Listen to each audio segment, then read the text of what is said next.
Om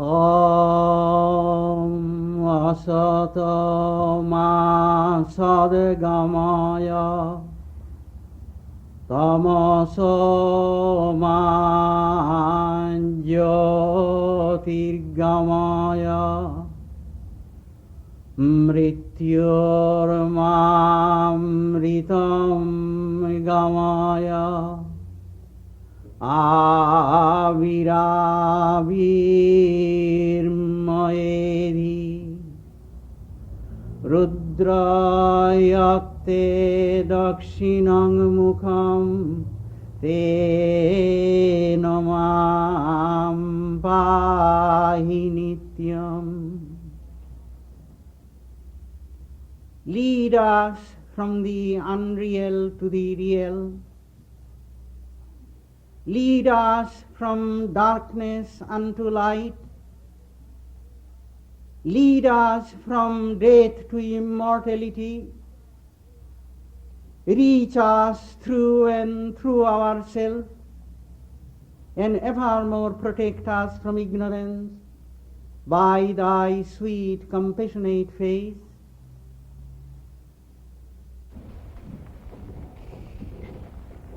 My subject this morning is be not afraid, it is I. No doubt all of you recognize the language, and you also recognize that I have taken some liberty with the original. It is from some of the Gospels. I think Matthew and Mark and John. And these are the words of the Christ as he spoke these things to his disciples who are in the midst of a storm-tossed lake. And Christ was walking on water and coming towards the boat. They at first mistook him for a spirit, that is to say a ghost. And he assured them by saying, be of good cheer, it is I, be not afraid. He said first, it is I, be not afraid. I think that's a wonderful saying of the Christ. The Christ was an incarnation of God. And if we ask, what is it they say to the people among whom they are born as men? I think the most important thing they say is, be not afraid, fear not. They grant us assurance, they take our fear away. That is the first and the most important thing that they do for men. The rest is secondary. Moral teachings, spiritual teachings, doctrines about salvation, philosophy supporting their teachings, and all other kinds of things, I say, are secondary to this primary thing.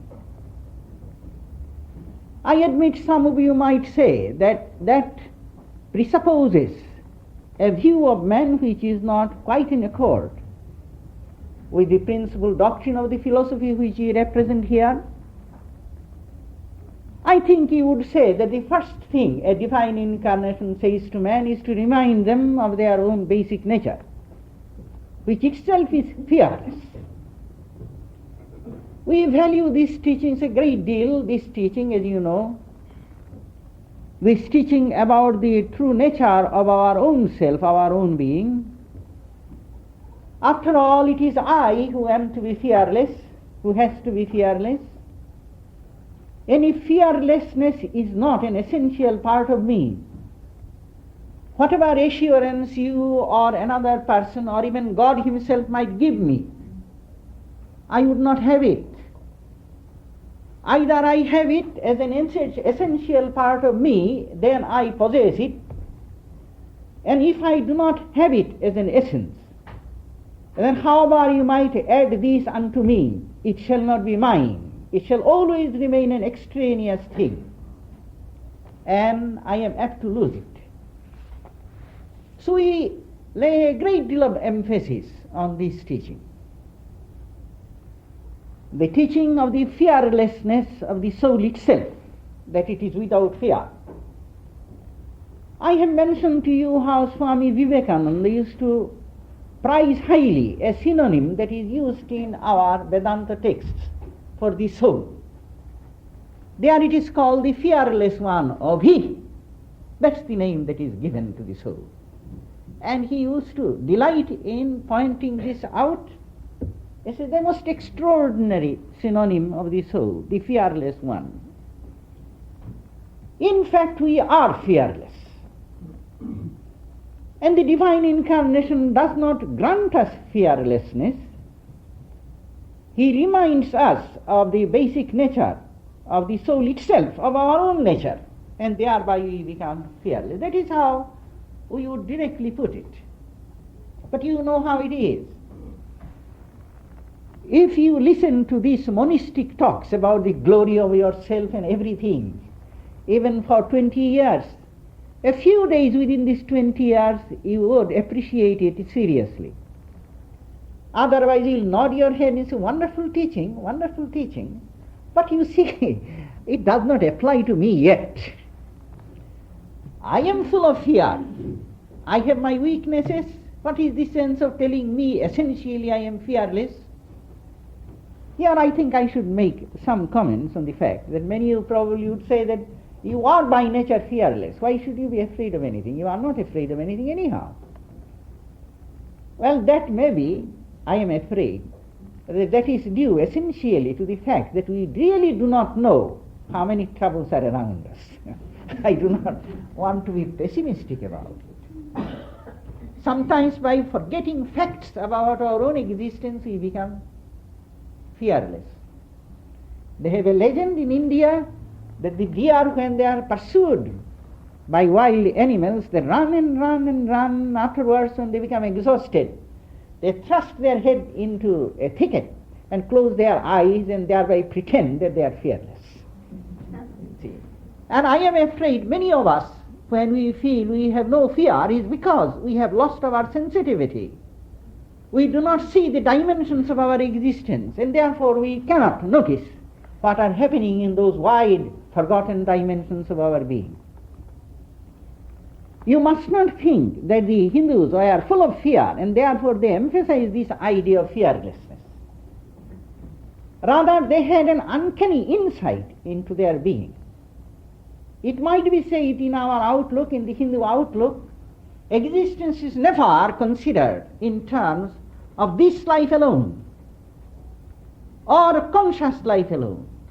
Existence is always thought in terms of a long chain of lives with many ramifications, many complex relationships, and co-pervasive with the whole of reality. And you see, a knowledge of one's own being in those terms is frightening sometimes. But one cannot escape it. If you do find out, today when there is an explosion of an atomic bomb or hydrogen bomb, you are apt to think whether some of those mysterious rays are coming even unto San Francisco. You take it as a reality. You just do not say, oh, we have not seen it or heard it, why bother about it. Even in the material world, we find that phenomena have far-reaching effects. You may well consider how far-reaching are the effects of mental phenomena and spiritual existence. All these things are taken into consideration. And the risks and the troubles involved in all these peripheries of our being cannot be ignored. It is in relation to that is sometimes talked about fear. And this fear they want to be rid of. Everyone has some fear, but the sense, the real meaning or dimensions of fear that are spoken of in this connection, that we want to be fearless, we want to reach a state which is beyond fear, has very little to do with the unthinking, brave people. Although bravery in any form is praiseworthy, when it is coupled with knowledge, then it becomes substantial. Now this fearlessness, yes, it is true, it is our own being, and of course it takes a long time before you grasp it, so that we can say, It doesn't matter what poverty comes or illness comes or death comes, old age comes, whatever might happen, none of those things can touch my being, which is pure and which is, of course, repository of all perfections. Nothing can touch it. And I have nothing to fear in all times and in all realms. On this life or in the life beyond, nowhere do I have to fear anything. Yes, that sense comes and we seek that. That is there. But then, as we all know, that not even after studying these philosophies and thinking about this, we do not always grasp it in our heart of hearts. Then the other kind of assurance is of value. Suppose you come to me and you say, Swami, don't be afraid. Don't be afraid. I give you assurance that you have nothing to fear. Now, if I trust you, if I know that you are worthy of giving me that assurance, it will take away some of my fear. When a person is sick and goes to a qualified doctor and the doctor says, oh, don't worry, it can be easily cured. You, however frightened you may have been, you have at once a sense of great relief. And from time to time among us are born men who have been called saviors, incarnations, prophets, and so on and so forth. They seem to be born with special powers, special privileges and authorities. And they are able to tell us, don't fear, nothing to fear. And Christ seemed to have said that on that occasion to his disciples. Of course, it is not my intention, as you no doubt understand, to explain this parable in its face value, in its face meaning, that we all know and all of you know. And it is not for me to narrate this gospel story. But as I have read about it and thought about it, I have seen layers of meaning in it. I think it is essentially symbolical. Now it is well known that many of these parables, many of the incidents and miracles that are described in the Gospels as associated with the Christ, many of them occur in Jewish literature that have preceded the composition of these Gospels. Many of them in one form or another can be traced to these old books, Jewish literature. And therefore, you see, these stories have come down as stories. And that is not also my concern. I do not want to bear testimony to the historicity of these performance of miracles, but I have seen deeper meaning, a symbolic meaning. And I might say that I want to speak to you of two symbolic meanings of this miracle of the Christ. Now it is well known that the words of the great have many shades of meaning. They say that one of the great quality of writing is suggestiveness and elusiveness. You use words in such a way or arrange the words in such a way that not only do they convey a clear meaning, but they also leave many nuances, deeper feelings, deeper sensations of meaning around this obvious and clear meaning which you first grasp. That is the quality of writing and of speaking. Those who know how to use words, they can use words with such depth. But I am not speaking of that kind of suggestiveness or that kind of suggestiveness alone. The great ones are not necessarily literary masters. Some of them even were unschooled. It is doubtful how much education Christ had. And yet you consider his words, you read it and they appeal to you and you have a meaning. And you try to grasp the meaning and you try to live up to it, and then you begin to discover that the meaning was much deeper than you thought it to be. You begin to discover another layer of meaning under the first meaning. And so on it goes. It is well known that those who study the Gita and try to live their life according to the teachings of the Bhagavad Gita, they also have a similar experience. At first they have one meaning, and they are very pleased with that meaning. They grasp it, they try to assimilate it, particularly they try to live according to it, then begin to discover they are another layer of meaning, until they begin to find even the highest truths contained in apparently superficial statements made there. That is superficial to the first readers. Many have said similarly about these Upanishads, which are the original texts of Vedanta philosophy and religion. They have a strange quality about them. They are very obvious in their meaning, except where they seem obscure to the general reader. There are obscure passages too, being several thousand years old, and there being no writing possible in those days, that there would be some obscurity in those texts is inevitable. However, as you begin to study those things, at first you understand very well, and then you find deeper and deeper. I think the deepest texts I have ever come across. Of course, I do not know, except English and my own language and Sanskrit, I do not know any other language, so I cannot speak of all literature. But some of the religious texts of other literature in English translation I have read, or in the translation in our own language, I do not think that is a fair way of judging the original. But however, so far I have found the Upanishads to be the deepest in that sense. They seem to have layer and layer after meaning, and they become alive. Sometimes you find meanings in them which you never thought there could be there, and all very cogent and systematic. It is not just flights of imagination that give you sense of multiple meaning. In the Christ sayings, because these are the sayings of an illumined soul, nay, of God himself, because I myself consider Christ to be an incarnation of God, as the Christians themselves believe, it is bound in that there should be all kinds of deep meaning in what he said. That's one of the signs of truth. If you come across any text where you begin to discover deeper and deeper meaning, as you live according to them, that's an important thing. If words are of those who are superficial, however elegantly expressed, you cannot live up to them much. You find when you try to live up to them, you do not go very far.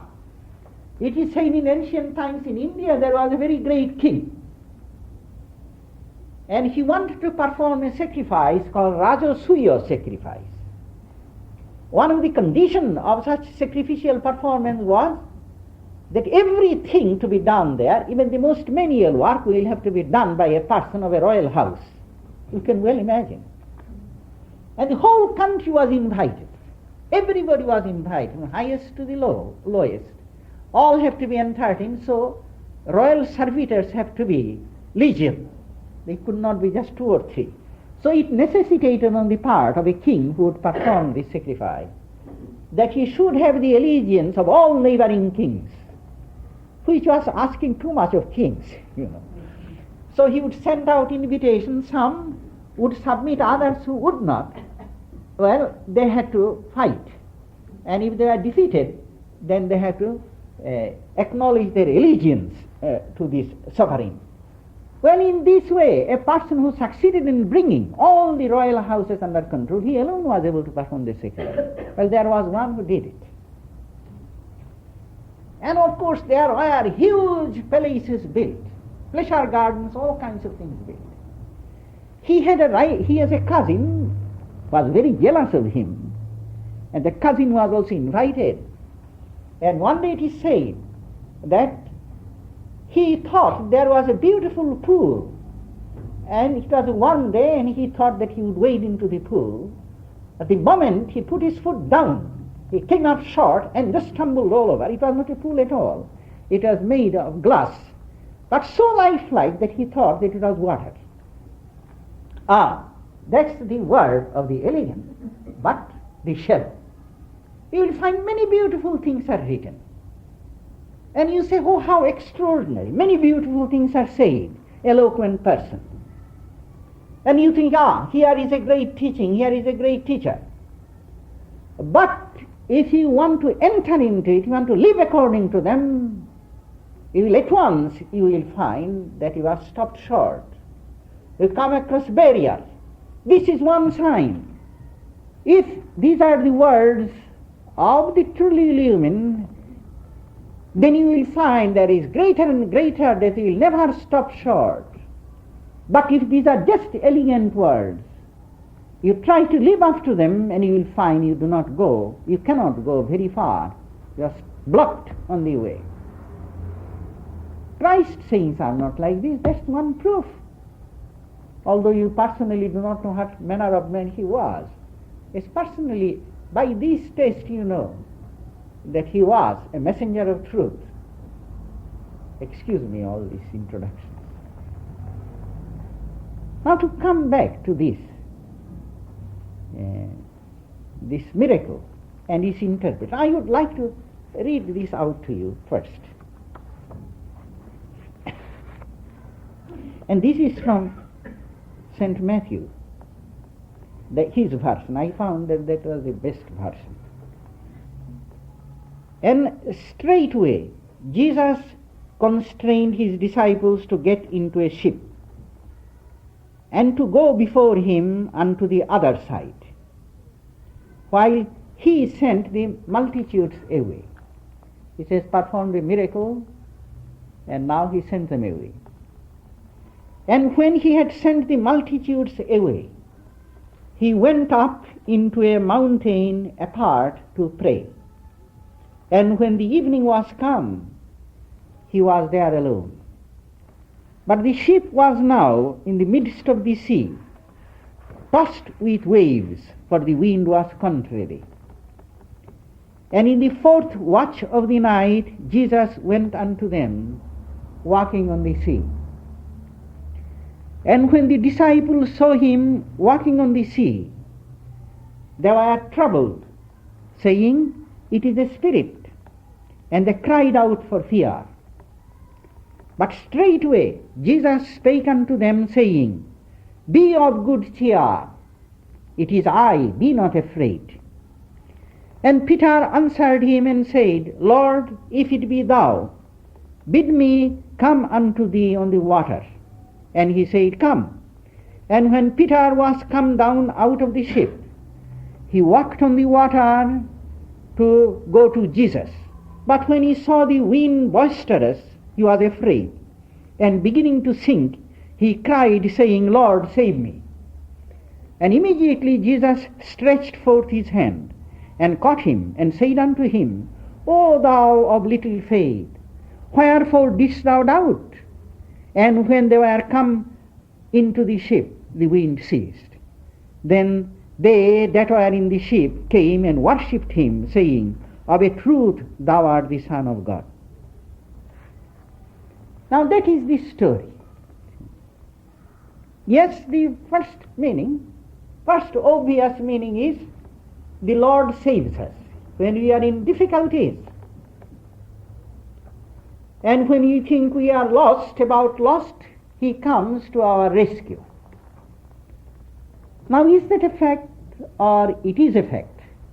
Some from their personal experience might say, no, he didn't come.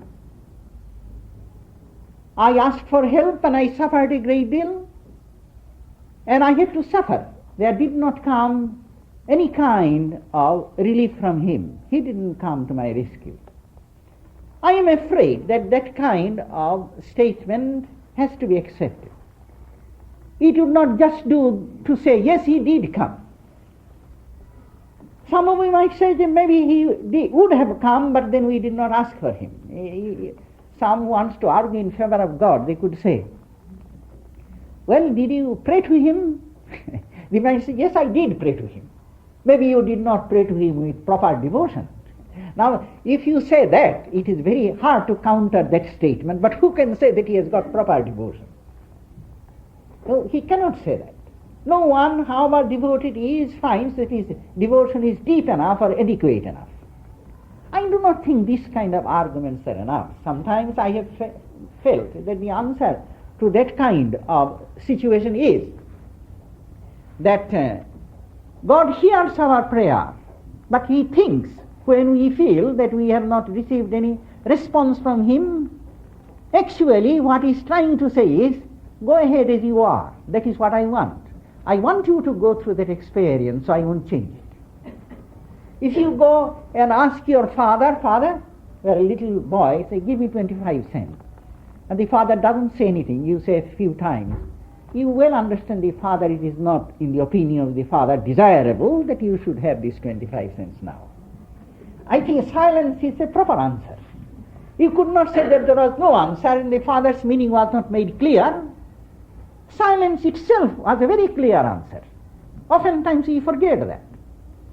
I should say that anything that we pray, even with a modicum of devotion, anything we say to him is heard by him. But why do you think just because you said he has to give some response and give us a sermon, then now look here, you have prayed, I have heard your prayer. Don't get away with this idea that I don't listen to your prayer. Here I am, I'm talking to you. I'm giving you a sign that I have heard your prayer, but I think that this situation should not be changed, that you better go through that experience, it will do you good. However bitter the medicine, it's a good medicine. God does not have to take so much time to answer all these things. We expect, of course, then we would believe. You would say, how shall we believe that God is listening to our prayer unless there is some sign? Suppose you don't believe, what happens to whom? Oh, we are so precious. We're so precious. Everything about us, you see, is of the highest quality. And everything about is the center of the universe, the most important to everybody in the universe, even unto God. You see, we are so egocentric. Everything we judge in terms of our own ego, in terms of our own evaluation. Well, some of you might say, then what else do you expect us to do? I expect us to think of all this in terms of truth. That is what you are here for as a human being. A human being's first duty is unto truth. If something is not true, however precious it might look to me, it hasn't got any value. Involvement in it, because it seems so important to me, is involvement in a lie. And therefore it can only produce harm. It is only poisonous. Truth is the thing. And truth is not judged in terms of the ego. If you say, well, after all, I am I, and what is important to me, it should have some value. But the I is not you. That's the horrible part of it. What we call my I, which seems so valuable, that is not myself. I am myself something which is always silent and voiceless, most eloquent and yet inarticulate. That is the true I. The deeper things never speak out. The deeper self never speaks out. It does not clamor. All the deeper perceptions, deeper attainments are through that real I, that real self, which is voiceless but is not dumb. But this eloquent, this little I, superficial I, it is nothing but an interferer and should be set aside as soon as possible. It is not for nothing that all through growing civilization, the art of selflessness and self-abnegation and self-sacrifice has been cultivated and prized and emphasized so much. It is the setting aside of this clamorous ego, which has never done any good and has only brought to us all kinds of sufferings. 3 fingers can shut out this I. Little ego can shut out this infinite truth. So you see, that is not how to go about it. And the Lord says, through his silence he says, go ahead. If you have faith in your Father and if he doesn't give an answer, you would say, yes, it is good for me not to have this quarter now. What I wanted to buy with it, Father thinks it is not right for me, I shall accept it. There should be an instinctive acceptance of that. See? If you do not trust your Father, then he is not your Father, and you better find another Father. It is no good hating a father, distrusting him, and at the same time thinking him as your father.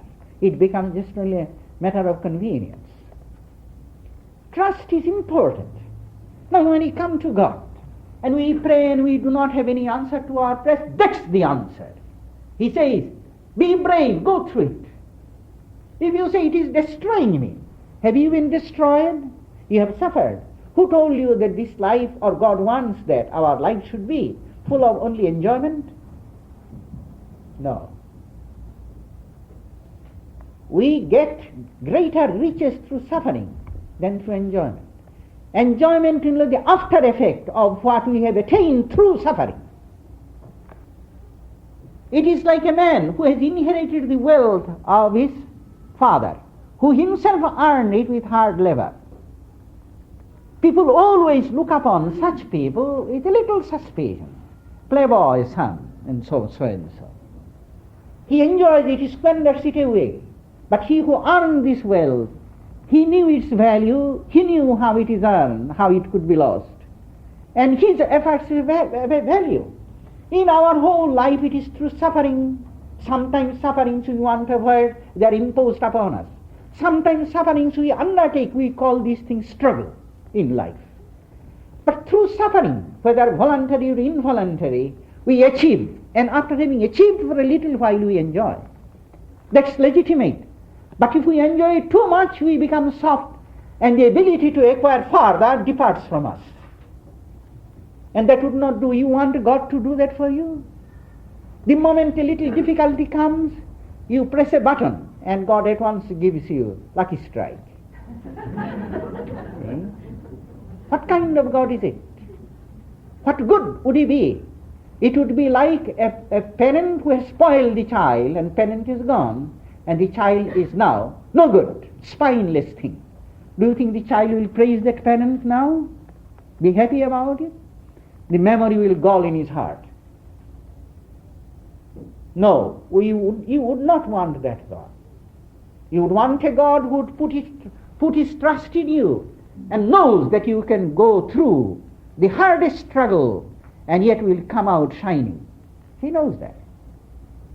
So prayer does not always have to be answered in the way expected, but he always answers. He will never let us go. He will never let us down. We want to run away, we cannot run away, and we have not to fear that we are lost or doomed. Forever we must give up these ideas. Such ideas in religion were acceptable in the childhood of religion, when knowledge was meager. But like everything else, knowledge of religion also grows.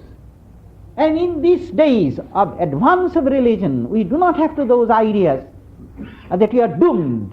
If something does not happen by a certainty, I am doomed forever.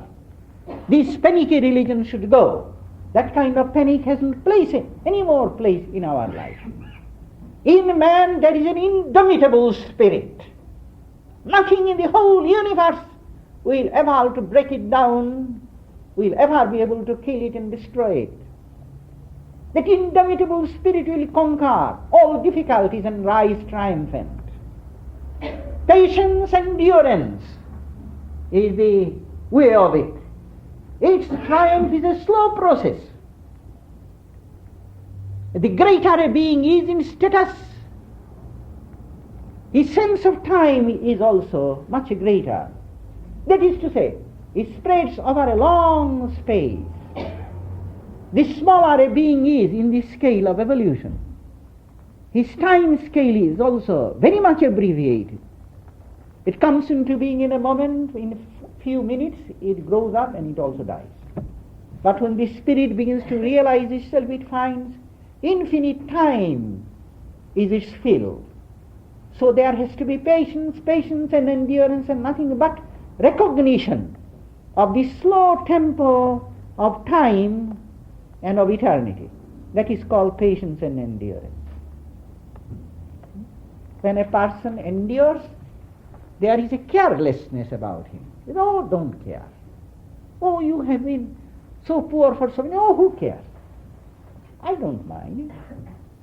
Oh, you have not been able to do anything except 20 years have gone. Oh, what does it matter? I shall try 20 years more. You see how he looks at time? You begin to have that. That is called patience and endurance in true sense. So you wait, and then you find everything has been justified. Everything has been justified. Through the winter, you look at the bare trees, and you think they are dead. Wait. Very soon you will begin to see shoots of green here and there. At first it would seem illusory, then it would seem real. And in a few days you will find the whole tree has been covered with new green. It's no longer dead, it is just bursting with new life. Such is the experience of those who wait. I would like to draw your attention to one thing. You see, in the last watch of the night, wasn't it? The story says. I think it is the last, fourth watch. That's the last watch. See, he said, and in the fourth watch of the night. It is a strange thing. No doubt it has meaning, but I won't bother to think about it now. But the Lord seems to wait till the last. He seems to try us to the utmost. Then he comes and manifests himself. It is always so. All have experienced that. Generally speaking, hell comes to the last, in the fourth watch of the night. Now then, I did not want to explain it in that way, that Christ, because he was the Son of God, he could perform miracles, he could walk on water. Yes, that's an extraordinary feat. But all Indian books on yoga, they say that when you have been established in a certain condition, many miraculous powers come, and one is called Logima. Logima means you become light as feather. Well, of course that sounds strange, but we are speaking of miraculous things here. It doesn't seem inappropriate. And then such a person, he can float on water, he can sit on water and he would not sink in water. Although he is apparently in a body, and body apparently has some weight, but one reaches that state. What to speak of these high achievements? It is a notorious fact, and people have to be careful about it. Those who have become established in deep meditation, their body becomes light in the state of meditation. Generally they also feel light, but while they are meditating, body actually becomes light. And the slightest thing can move it. And you know, it is a custom with the Hindus that they come and sit, they bathe in the river Ganga and sit on the bank of the river Ganga and meditate there. Sometimes people will meditate for hours. Early morning, when it is still dusk, they will come and then bathe and they will sit there. The pious have built many places for the conveniences of such people. There are a series of ghats or stairs leading into the very bottom of the river.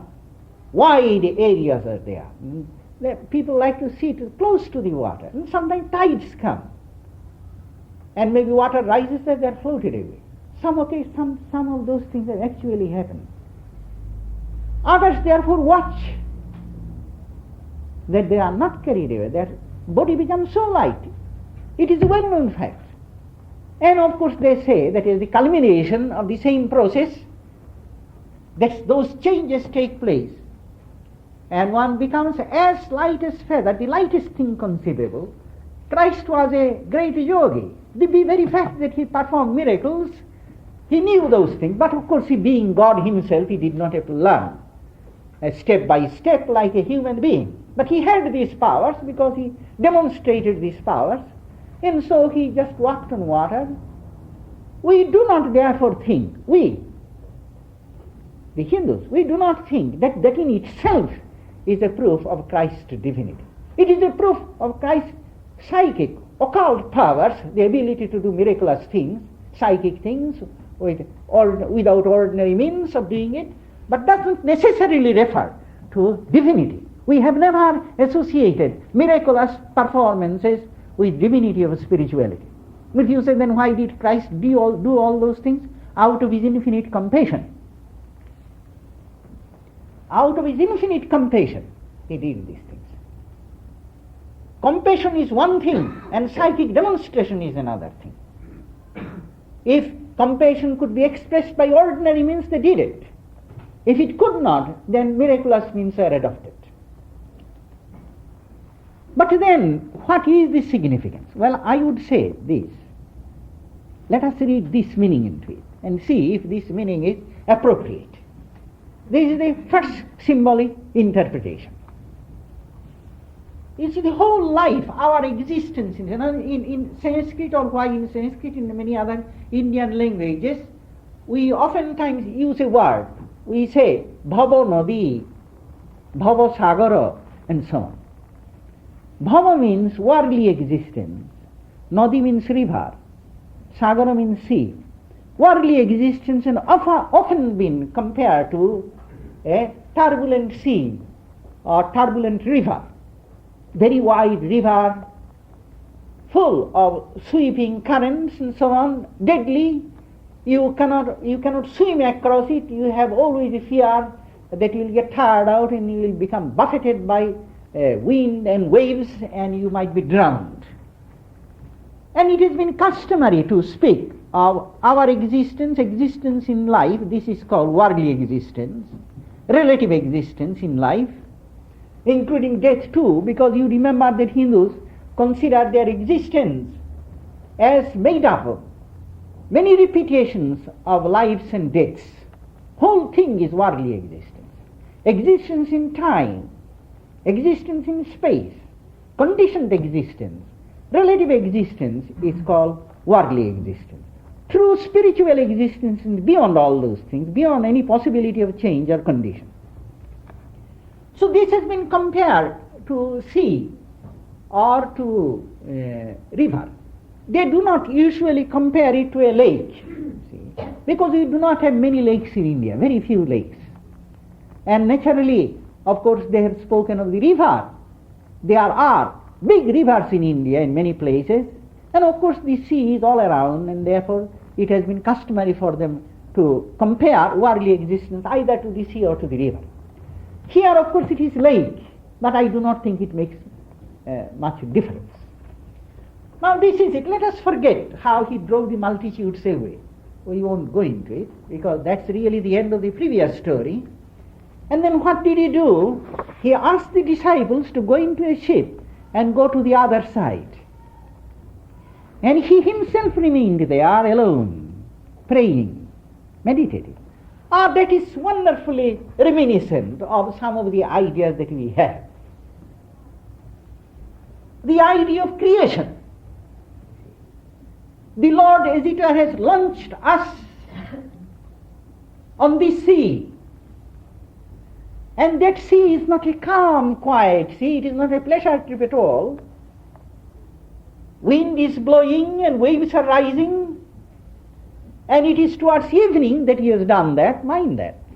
It was about evening that he done this. The Lord is not very kind, is he? But his cruelty is kindness. He wants to treat us as heroes, not as weaklings.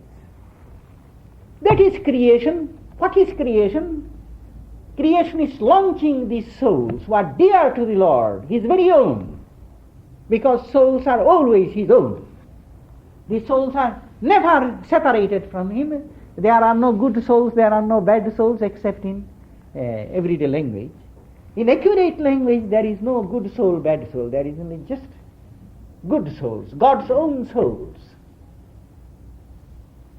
Because the word soul, if you use it in the sense of mind, then you will be justified in calling them good and bad, because there are bad state, good state of mind. But if you include the spirit within it, if you by soul you mean essentially the spirit, then they are all good and all close to God, very dear to him. From eternity to eternity, the souls are God's very own, very dear. They are his disciples, they are his followers. And he launches them into the sea of worldly existence, relative existence. and in a boat which was not evidently, which is not too strong, and who would say that this in which we are floating is really very strong? The conditions, the circumstances, the time and space and the laws, infinite laws, and all those things constitute, as it were, this ship in which we are trying to cross this worldly existence. And how little strength is in this. Every moment it is vulnerable. Any time it may break down, it does break down. And so he has launched us. But notice this. He himself did not go in that boat. What did he do? He remained alone and he prayed. Now you might say that I am reading too much meaning into it. I quite agree that I am reading probably a little more than I should. But who cares if this such reading, if such reading is significant and justified? Because you must know this, that everything is capable of being interpreted and reinterpreted and reinterpreted. Now suppose we have certain legends and customs and things in India, we understand them in a certain way. You who are not born in that country, but you probably have gone from America, you find a deeper meaning in those things and disclose the deeper meaning to us. Is it unjustified? No, it is not unjustified. It's quite justified. If you happen to go to a country where you find that there is a lot of uranium ore, but these people don't know their value. Or diamonds, rough diamonds, they don't know their value. And if you go and tell them, look here, that's a precious stone. Oh, precious stone? Yes, precious stone. Don't you know it? No, we don't know it. We know that we can use it, it sparkles a little, it doesn't look bad. We shall put them in the masonry here and there for little effect. And you say, no, don't do that. It can be very precious. Well, do you think it would be wrong? If I read in a Christian text, in one of the gospel texts or incidents, if I discover a deeper meaning, although it may not have been intended, yet I think I shall be justified in speaking about it, and you will be justified in paying attention to it. I do not think that it would be in any sense blasphemous. So I am reading more meaning. When we think of creation in India, we say that always before motion starts, or suppose you are moving, you would be surprised that while you are moving, you also become alert about your unmoving quality. More alert than when you are not moving. Because if you don't have that, and then movement will throw you. There would be nothing to resist that movement and keep it under control. All movement, therefore, has to be accompanied by something which restrains movement. Would you drive a car which does not have good brakes in it? You would not. All movement, therefore, has to have associated with it a principle which curtails movement, restrains movement. Therefore, we believe creation, which is a movement, a ceaseless movement and action, it always has to be supported by a strong sense of actionlessness in the heart of the creation or in the background of the creation. In other words, we believe that when God creates, He starts the action of creation and at the same time plunges in profound meditation. He has to do it. When I read this, read this text, excuse me. He says, and when he had sent the multitudes away, he went up into a mountain apart to pray. And when the evening was come, he was there alone. Here the Lord, who has created the world, and who has the destiny of the infinite number of souls in his hands, sending them, having launched them into the sea of creation, relative existence, ceaseless movements and change. Here the Lord, in order to make such a process safe and secure and significant, here he is going into the mountain alone, and in darkness of the night he is seated there to pray. Pray means to meditate. not talk and raise head like this. These are all wrong pictures. You could not go into a depth and keep your head like this. Your spine will get straightened up whether you want it or not. You get straight up. All those pictures you see, they are all wrong.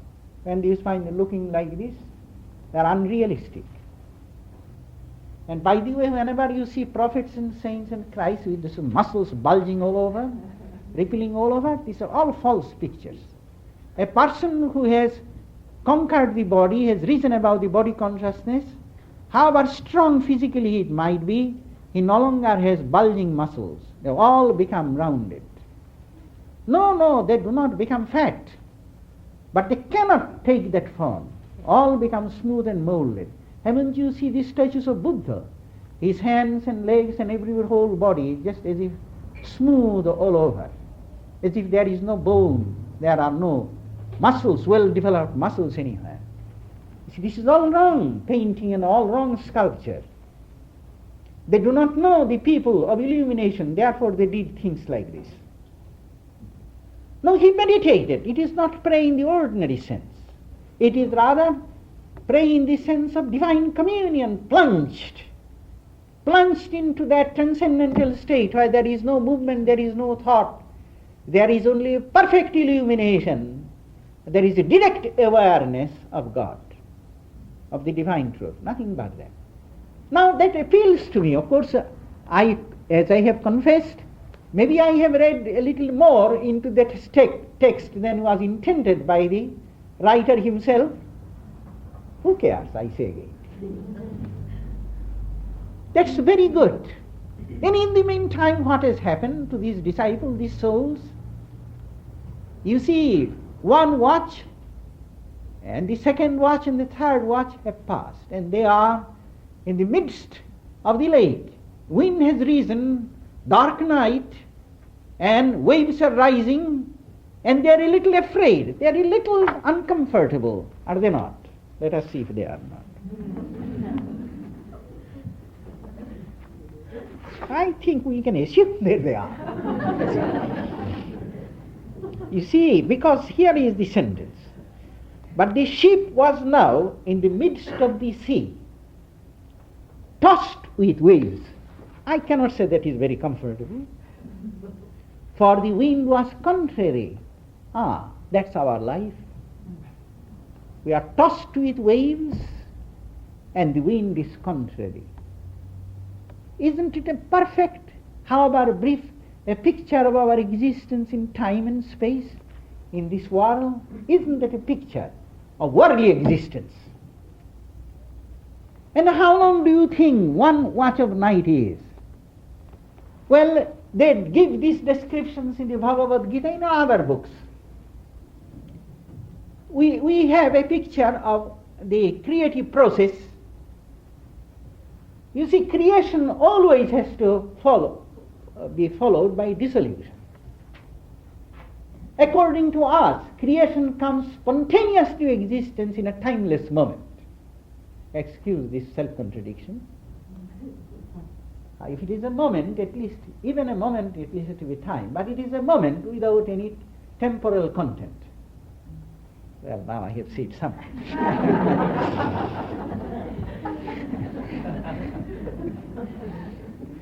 Well, you see, that is the idea. What is generally spoken as spontaneous creation.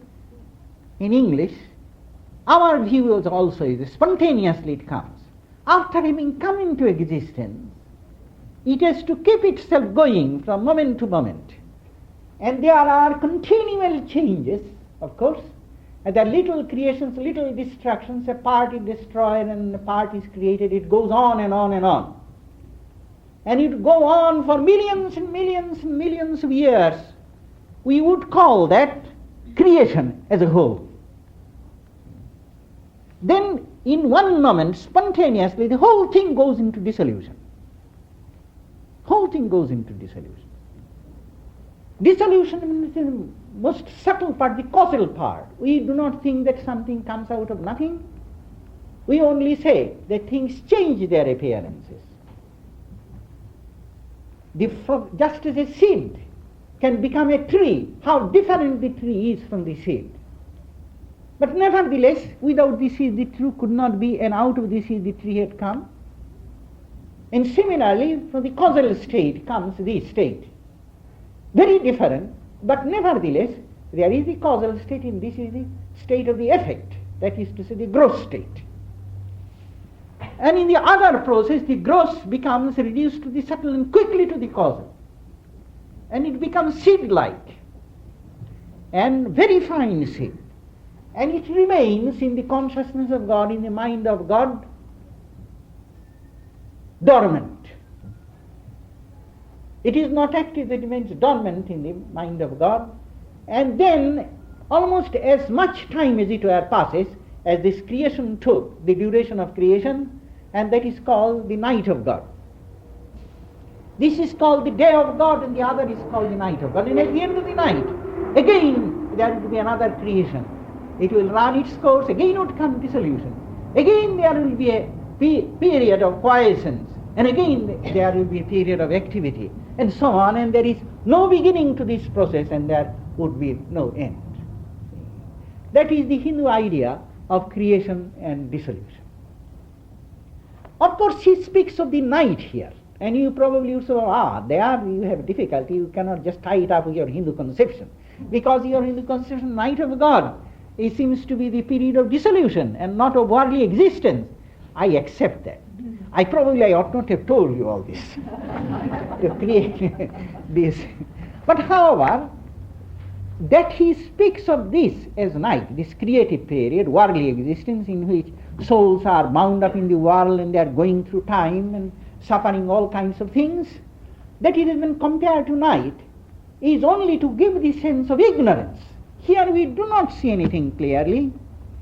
Do you see things clearly? We don't see things clearly. Great philosophers are confounded about it. Why things are what they are and why they are. They cannot make any head or tail of it. And as time goes on, they become more and more obscure in their writings and in their thinking. The more they try to explain, the more inexplicable things become, and their explanations themselves become. And of course, that is the state of it. This is what it is. If you take a sweeping brush, and with that you want to brush all the darkness away at night, you could not do anything about it. It is completely unavailable. It is unavailing. It would not do any good, because it is the dark of the night.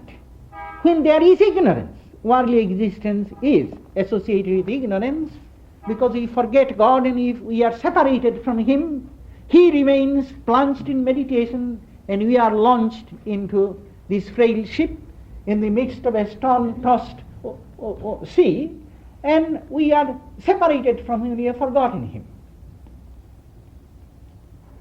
So I think this existence, the darkness there, is here to be thought about in terms of ignorance in this existence, and not in that period of dissolution which I say is a part of the Hindu idea of creation. I think, let me go back to the text. And when the evening was come, he was there alone. I think we get a good picture. I was asking, what is this? These 4 watches of the night, what are they equivalent to? Now I would not like you to think that it is equivalent to the period of creation. No. But to the period of the individual soul's duration in this relative existence. Suppose the soul has been launched into this solitary life of its own, separated from God, and into this unpleasant kind of existence. Before the Lord comes to rescue the soul, 4 watches of the night will have to pass. In other words, whatever time passes would be like this dark night.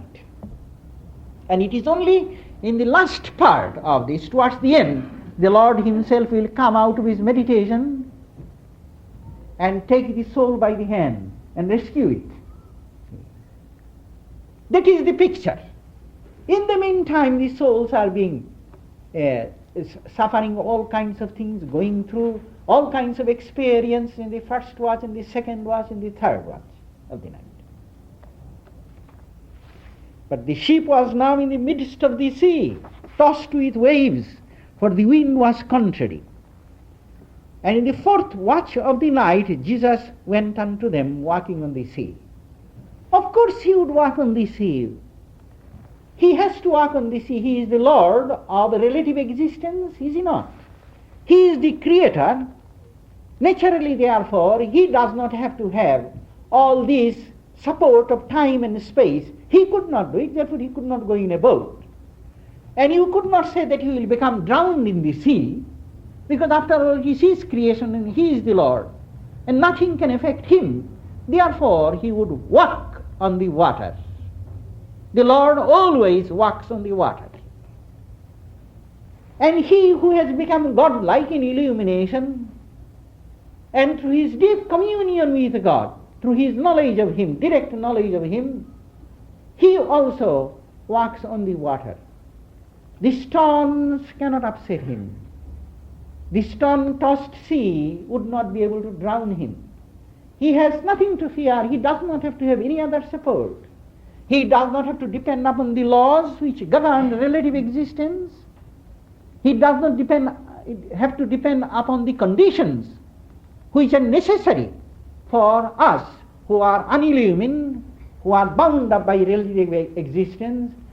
The illumined soul or God, neither of them needs any of those things, and therefore it is said. And in the fourth watch of the night, Jesus went unto them walking on the sea. A little more explanation, or rather an explanation of the fourth watch of the night is called for. Why fourth watch of the night? Why not in the middle of the night? Well, if you say middle of the night, and if you apply it to an individual soul, not to the whole of creation, then it only means that the soul is in the midst of its ignorant life, in the thick of it. Now that's the funny part of it. Ignorance is a strange thing. Ignorance in the first watch and in the second watch is alluring. Alluring. There is a song we have in Bengali in which a devotee of God, whom he looks upon as the mother, he is complaining to her. The mother, you have winked your eye and you have launched me into this life of bondage. Mother is playing with the child, and then with one wink of her eye, she had put the soul into the life of bondage. But mind that, the soul likes it at first. The soul has not forgotten its memory of God. In our books it is said, when the first men were created, they are so God-like, they are so full of the consciousness of God, they did not want to do anything, did not want to marry or beget children to propagate population. They just would not do that, just remain in that perfect state. The Lord really had a problem there, you see. He just could not take their help, and he could not people the earth. Then he created some others who did not have as much God consciousness, and then they began to marry and began to propagate population, and thereby mankind has come into existence. We are not to take this in literal terms, but the significance is there. Souls, even when they are being put off from God, at first they are so close to God that the separation is not so painful to them. And of course they become a little careless and a little careless and a little careless. See, like a mother, the child does not want to go off from her lap. Mother says, now you get up, I have to do work. No, the child will sit in mother's lap. So the mother gives a few toys into the child. Child gets interested in the toy and it becomes very easy to put her off the lap. She is busy with the toys now. And in the same way, you see, the souls gradually are separated from God. And they say the first period of this is not so painful. Then comes a degradation. It is the degraded state that is the most awful state. Then comes a return state. To put it briefly, this life of bondage, of relativity, is full of suffering. Afterwards it becomes so full of suffering that we begin to cry out, we don't want this. We don't want to take a pleasure trip on this lake. And there are too many waves, too much wind, too much tossing, and we don't like it. You see, we want to get off, we want to get to the land. And then we cry out, and that is the fourth watch. Whose fourth watch will come when? There is no timetable about it. Sometimes people ask, and how many births does the soul have to take before it becomes free? As if everything has been tabulated. I don't think so. Some souls may finish quickly, others may take much longer time. But of every soul it can be said that until it has reached the depth of misery and finds this unbearable, the Lord does not come. And then they begin to see the Lord coming, but at first they don't recognize him. They say, oh, it is a ghost. And there is a very profound meaning in that idea too. Do you really think your way out as the real way out at first? You don't. There is a saying in Bengal that those who want to have a God ruins everything about him, ruins his all. Now that's awfully nice of him. They put it in the as words of God. You see, those who seek me, I ruin them. If they still cling to me, then I become the servant of their servant. That's God.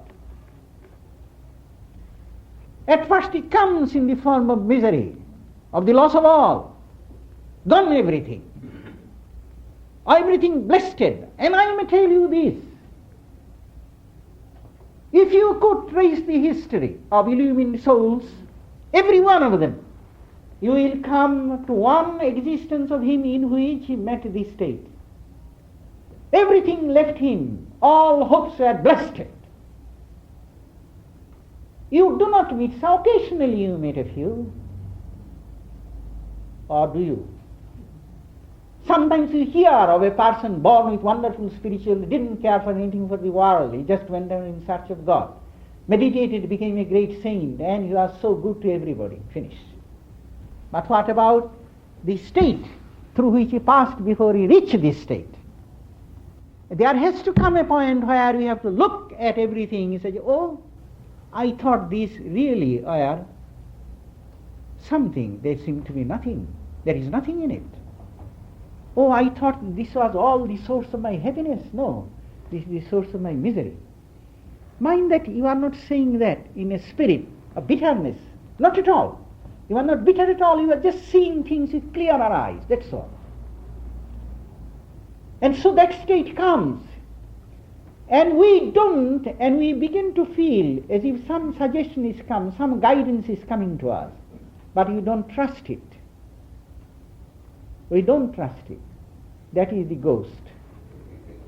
At first it is so faint. That is also the ghost. We don't recognize it as the Lord coming. The Lord will always comes in thunder and lightning.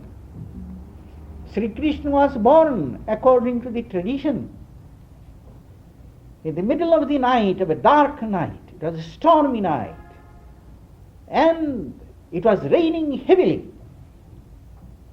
lightning and thunder, and there he was born in a prison house.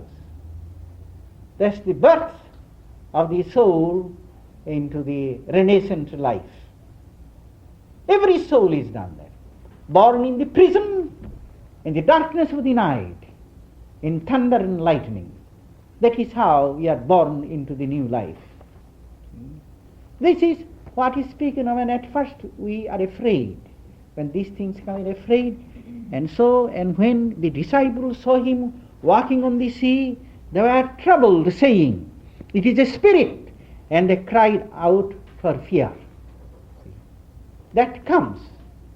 It is a actual experience in spiritual life. How often people are afraid and turn back? How often? When they find their life, present life is going away, a new life, uncharted, uncertain, is before them. They cry out in fear, they want to go back. They always want to remain within landmarks which have been known to them. Although they know also that those things are meaningless now, still they want to remain there. Because they know these things and the other things are unknown to them. But straightway Jesus spake unto them, saying, Be of good cheer, it is I, be not afraid. If it is the 4th hour, 4th watch of the night, and if the right time had come, and mind that there is such a thing as the right time. Sometimes we untimely struggle for those things and we fail. But a time comes, a right time comes, then the Lord is favorable, then He will give us the assurance. We shall feel fear being erased from our mind. That which was causing us fear and uncertainty, that goes away. And we hear the voice of the Lord, actual voice sometimes. Actual voice. No fear. We have a Sanskrit term for that. And they use constantly as words of God when He gives assurances souls in difficulties and dangers. Ma bhoi, do not fear. And so, here also, be not afraid. Exactly these words. It is I. Now how beautiful that is. You see, why did He mean it is I? Because the disciples knew their master, and they knew that He is God Himself, He is the Son of God, and He can do anything. And therefore they had trust in Him, and when He said it is I, at once all fear went away. And what happens if you, in this symbolic meaning, when you begin to have a touch of God, fear goes away. Why? Because that is His very nature. God's very nature is that which is beyond the possibility of any fear. You consider all the things that might cause you fear. Death might cause you fear, destruction might cause you fear, ill fame might cause you fear, old age, disease, all these things might cause you fear, poverty might cause you fear. You catalogue all of those things which cause you fear now and may cause you fear, and say this to yourself, that God is beyond all these things, and I, who am part of God, I am also beyond all those things by my very nature. That is why they say that if you suffer from fear, raise your mind to a higher level, and you will be fearless. Just as sometimes you find fog close to the ground, you climb a hill, you are in the sun. Just rise above this fog belt, and you are in the sun. There is a perpetually sunny region. There is that of the soul, and when you are there is all sun, no darkness, no fear there. God comes and says, it is I. And it has other meanings too. Although it is not exactly supported by the text, but also not supported. Also not supported. And it is this, you see, that here He is saying there, that none of those things, the storm would not be able to touch you, the wind would not be able to touch you. It comes later on though, because it is said there, and they that are, where is it? And the wind ceased. You see, it is written there, the wind ceased. They find that when they know Him, that all these things, uncertainty, go away. Anything of fear, the wind stops, it no longer is tossed, everything becomes calm. What are the winds? Winds of desire. Always in our literature we compare winds, we desires to the winds, and we compare a serene mind, a peaceful mind, to the peaceful surface of a lake. And winds are continually tossing the mind and creating all kinds of disturbances in the mind. These are the waves on the lake. And of course when you come to God, when God comes too close to us and we are ready for Him, mind also becomes quiet. And assurance comes, it is I. It is I, because it is not merely one extraneous, He is also the inmost being of our own self. And the moment we have him, we rise above all those troubles and we are free. Now, here comes a little episode, which is a beautiful episode, because that actually happens. You see, at first we are egoistic still. We pray to God. If any relief comes, we enjoy it. We are thankful to the Lord, and so on and so forth. We are still egoistic. But they say in all books, and I am here also speaking of the Sanskrit books on the path of an ideal of devotion, of bhakti, of divine love, they all say that that is not yet the highest state. As a matter of fact, it is still a vulnerable state. What is the other state? When I have the benefit from the Lord and I feel satisfied, that is not the higher. The higher state is when He takes me by the hand. Sri Ramakrishna used to say that if the father and little boy is walking along a narrow path, sometimes the child holds the hand of the father. Well, that's pretty good, but the child might sometimes let go and then he will fall on the wayside. But if the father holds the hand of the child, then the child cannot fall anymore. You see. So there is a difference. At first we hold the hand of the Lord, and there is a little egoism left, but because it is egoism, it is vulnerable. And so it is God who has to hold us by the hand, and here we have this episode. And straightway Jesus spake unto them, saying, Be of good cheer, it is I, be not afraid. And Peter answered him.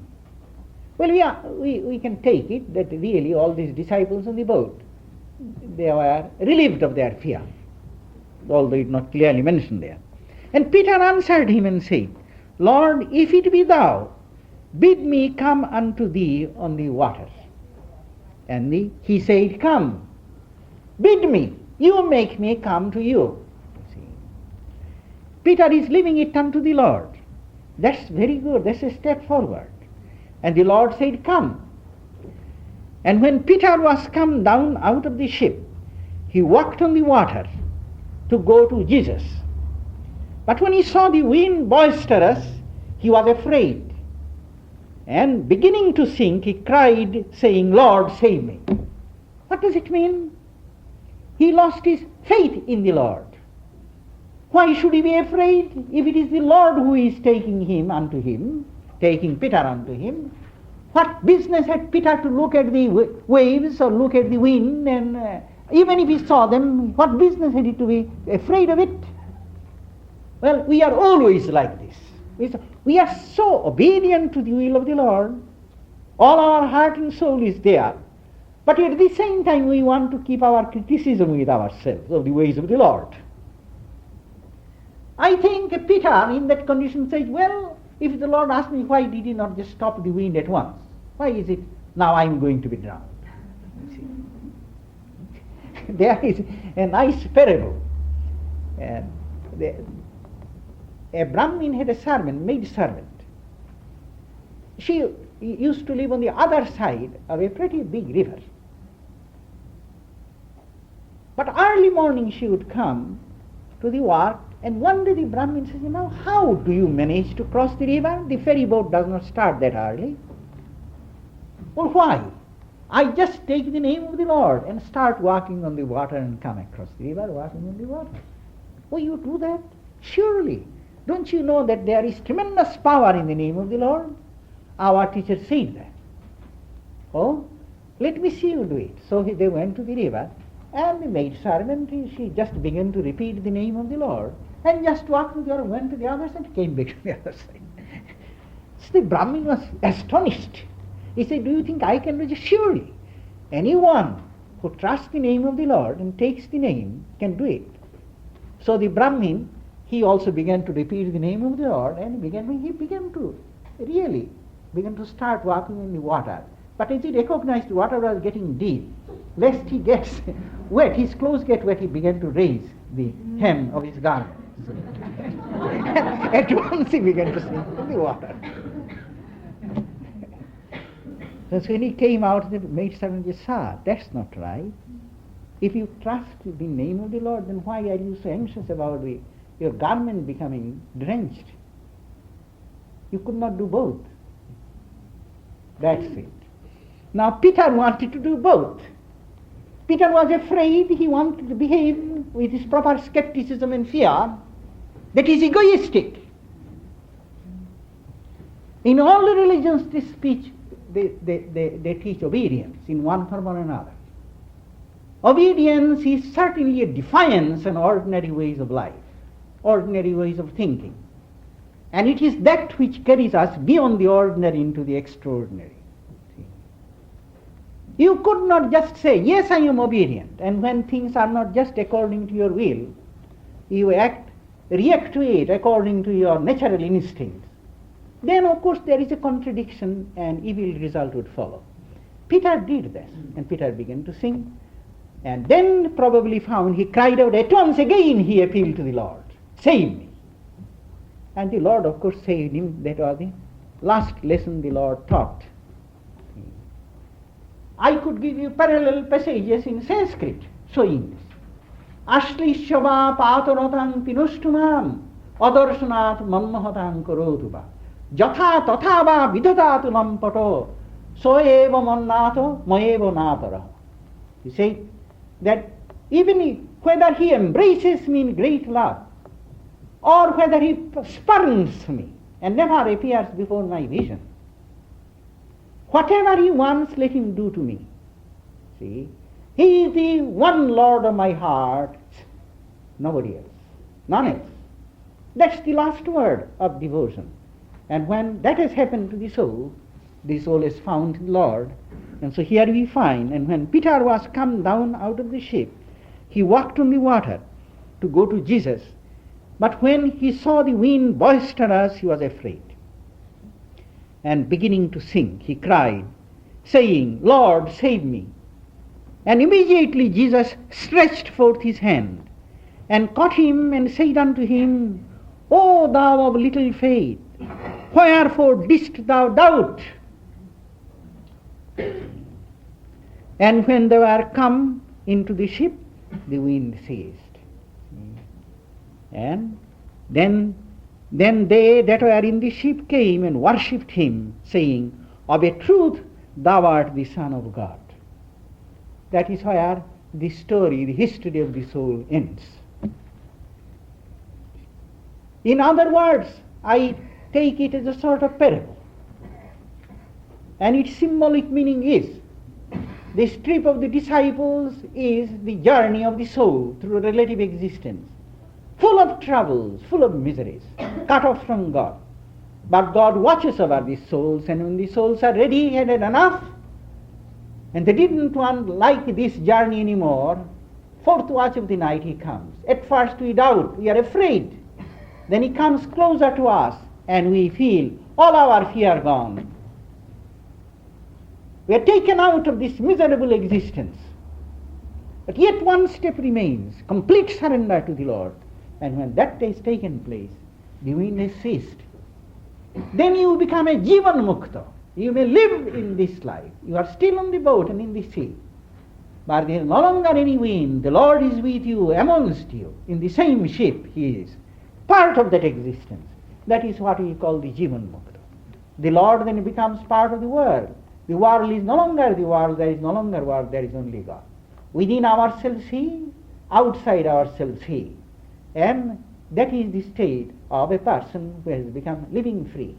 Although living like an ordinary man, still he is free from the bondages, no longer affected by the wind. The wind has ceased, and the lake has become calm. And that which was a perilous journey has become a pleasure trip, infinite joy. That's the first meaning. Second meaning I shall tell you in a few words only. Time is gone, and it does not require more, and that is the monastic interpretation of it. It is I. Be not afraid, it is I. It is I Look at the self. Look at your own self, own true nature. Be of good cheer. It is I. Be not afraid. Everybody should be able to say that to himself. When things go dark around you and no hand reaches down to take you up, say, it is I. Infinite power and infinite glory is within me. Not in an egotistical sense. What is the difference? When a person affirms his own greatness but wants to cash that greatness in terms of worldly achievements, then that's diabolical. We always see, you see, a teaching to be understood should also be understood in terms or against the context, a proper context, in its proper context. Whenever we teach this doctrine in India, we always take care to tell that the world is unreal. Body is unreal, mind is unreal, worldly achievements, and they don't exist. Then we say, the self is infinite, eternal, full of glory. You see that according to this teaching you can say, what? I am the infinite one. Now kowtow before me, bow your heads, you miserable men. You could not say that. They don't exist, and so far they exist as God himself. Just as you are infinite, they are also infinite. So egotism has no place. You cannot say, well, I have got infinite power. Why should I not be a millionaire? No. Million is non-real there. So this idea, it is I, means a reference to our true nature, essential nature. Be not afraid. It is I. That is why I reversed the position of these two sentences. All fear would go away. Fear of this life, fear of life to come. Within the fear include disabilities, all kinds of unhappiness, anxieties, worries, all kinds of things include. All these things will go away if you just say, it is I. That is to say, the true I, the spirit. Let us say this to ourselves, let us remind ourselves of that all the time. It is not that this interpretation contradicts the first interpretation. It doesn't. Sometimes a person having reached step by step to what I spoke as symbolic meaning of this miracle, having reached the culmination of it, they discover that they are part of God, their nature is divine nature. And then they begin to say, I am spirit, I have nothing to fear. I am this infinite spirit, I am one with God. They say that. According to us, that's the last word. You do discover that your true nature is eternal and immortal. We are made in our Father's image. In God's image we are made. Same light. Well then, we can also declare this truth now. There is no harm in doing it. Always remembering, never understand this in terms of worldly achievements. Don't do that. It will give you courage, it will give you fearlessness, it will make you calm, and naturally, whatever you do or think or feel, this higher state of mind will reflect itself. But don't try to cultivate with a conscious objective of worldly achievement. Then you will find this inner sense of strength will disappear. You could not keep both these things. A person very pure-hearted, in his appearance there is something attractive. People are attracted by it. But if this person says, well, I shall be pure so that I may be attractive to other people, then his purity goes away. Similarly, it has to be a conscious of self-unconscious or unself-conscious process of achievement. So, be not afraid. Say to yourself, I shall not fear, because it is I. I, that is to say, my true nature is the spirit. Just as Christ says, it is I means this I am the divine one. If you are just an ordinary person or a spirit walking in the water, do you think that they do have lost their fear? No. he meant that I am this beneficent one, your Lord. At once they lost their fear. Say this to yourself. I am by my very nature effulgent, pure, free. Triumphant is my nature always. And such is my nature, therefore I shall not be afraid of anything. I shall be calm and peaceful. Let storm come, let sunshine come. Both I shall accept with equanimity. Nothing to fear. That is what I would say the second meaning to be. I have no time to go into the elaborate explanation of this, but I think I have said enough. So whichever we take this story of the New Testament, it would be beneficial. And I hope I have not hurt any susceptibility of any devout Christian by my more unorthodox interpretation.